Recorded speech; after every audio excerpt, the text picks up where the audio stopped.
বাংলার আবাস যোজনায় উপকৃত বাম সমর্থক পরিবার। রাজ্যের মুখ্যমন্ত্রী মমতা ব্যানার্জির নেতৃত্বে একের পর এক জনকল্যাণমুখী প্রকল্প রাজ্যের সাধারণ মানুষের জীবন বদলে দিয়েছে। স্বাস্থ্য সাথী থেকে সবুজ সাথী, প্রত্যেকটি প্রকল্পই রাজনৈতিক বিভাজনের ঊর্ধ্বে উঠে মানুষের পাশে দাঁড়িয়েছে। এবার বাংলার আবাস যোজনা তার আরেকটি উদাহরণ তৈরি করল দক্ষিণ দিনাজপুরের বালুরঘাট ব্লকের চকভিগু এলাকার বাসিন্দা মিনতি মণ্ডল দাসের পরিবার। দীর্ঘ 20 বছরের বেশি সময় ধরে বাম দলের অনুগামী। দীর্ঘ বাম আমলেও তাদের পরিবার কোনো সরকারি সুবিধা পায়নি বলে জানান মিনতি দেবী। একটি ভাঙাচোরা মাটির ঘরে বহু বছর ধরে দিন কাটিয়েছে তার পরিবার।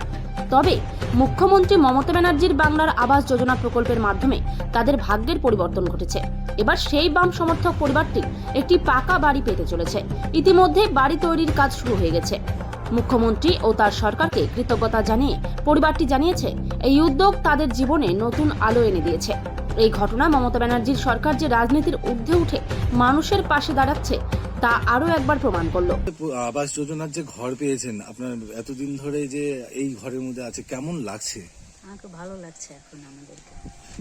শুনেছি আপনাদের পরিবার বামপন্থী পরিবার ছিল, এবার সেই পরিস্থিতিতে এখন যে এই আমলে যে ঘরটা পেলেন, কি বলবেন? হ্যাঁ, আমার স্বামী দীর্ঘদিন ধরে 20-22 বছর ধরে বামপন্থী করত, কিন্তু আমরা কোনো সুযোগ সুবিধা পাইনি। এখন এই সরকার আমাদেরকে এখন দিয়েছে, আমরা এখন খুব খুশি হয়েছি আর কি। ঘর পেয়ে মাটির ঘরেতেই ছিলাম এতদিন, কোনোদিন কোনো সুযোগ সুবিধা পাইনি বামের আমলে। সাধারণ কর্মী হিসাবে কি আপনার স্বামী ছিলেন বামপন্থীদের? হ্যাঁ, কর্মী হিসেবে ছিল। না কোনো বড় জায়গায় তার নাম না, ছিল? কোনো বড় জায়গায় না, কিন্তু খুব খেটেছে আগে। দিন রাত মানে 12টা কি 1টা কি 2টো কি বাড়িতে আসতো সেই সময়। তো কেমন লাগছে এখন এই যে এখন যাওয়ার মধ্যে দিয়ে যে মানে কোনো ভাগ বিভাজন থাকলো না, এই জিনিসটা কেমন লাগছে, আপনি কিভাবে দেখছেন?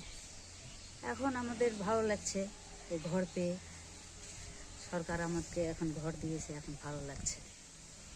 আপনার নাম? মিনতি মণ্ডল দাস।